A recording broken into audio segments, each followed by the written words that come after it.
हिरण्यकशिपु एक राक्षस राजा था। ब्रह्मा जी से वरदान पाकर उसने स्वयं को अमर मान लिया था। उसने देवताओं को पराजित कर दिया, स्वर्ग को जीत लिया और त्रिलोक में केवल अपने नाम की पूजा करवाना शुरू कर दी। अब इस सृष्टि में कोई विष्णु नहीं, अब मैं ही ईश्वर हूँ।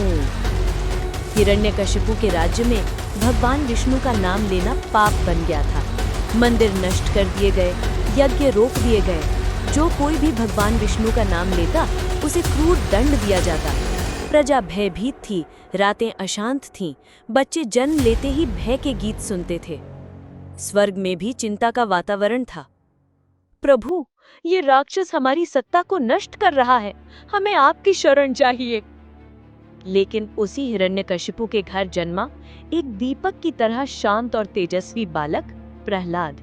वो बचपन से ही भगवान विष्णु का भक्त था। ओम नमो भगवते वासुदेवाय, मेरा ईश्वर केवल नारायण है। प्रहलाद की भक्ति हिरण्यकशिपु को सहन नहीं हुई।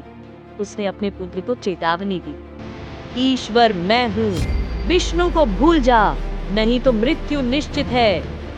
परंतु प्रहलाद अडोल रहा। अब शुरू हुई हिरण्यकशिपु की क्रूरता की पराकाष्ठा। प्रहलाद को विष पिलाया गया, लेकिन वो अमृत बन गया। भगवान विष्णु ने उसके शरीर को सुरक्षित रखा। प्रहलाद को एक गड्ढे में फेंका गया, जहाँ भयानक नाग फुफकार रहे थे, लेकिन जैसे ही सर्पों ने उसे छुआ, वे शांत हो गए। क्रोधित हिरण्यकशिपु ने उसे हाथियों के सामने फेंक दिया, पर हाथियों ने झुककर उसे प्रणाम किया। उसे एक ऊंचे पर्वत से नीचे गिराया गया, लेकिन वे धरती पर कमल की तरह उतरा। भगवान ने उसकी रक्षा की।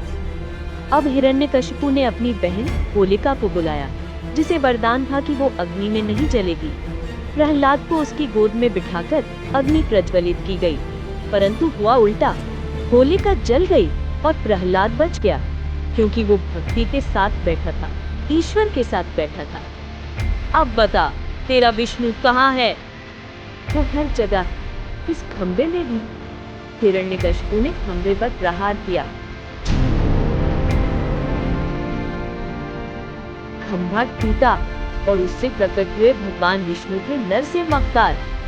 न इंसान, न पशु, न दिन था, न रात, न घर के भीतर, न बाहर, न धरती, न आकाश। भगवान ने हिरण्यकशिपु को अपनी जांघ पर बिठाकर नखों से उसका वध किया। प्रहलाद रो रहा था, लेकिन भगवान ने उसे गोद में उठाया। वत्स, तेरे जैसे भक्तों के लिए ही मैं आता हूँ। भक्ति में जो प्रेम है, वो किसी वरदान से कहीं श्रेष्ठ है। हिरण्यकशिपु का अंत हुआ, धर्म की पुनः स्थापना हुई।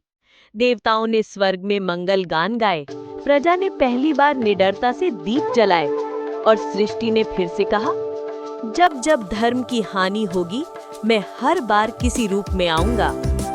यदि आपको ये दिव्य कथा भावना, भक्ति और सत्य की विजय का अनुभव कराती हो, तो कृपया वीडियो को लाइक करें, कमेंट करें कि आपको किस दृश्य ने सबसे अधिक छुआ, और हमारे चैनल को सब्सक्राइब करें। अगली कथा में मिलेंगे भगवान के अगले अवतार के साथ।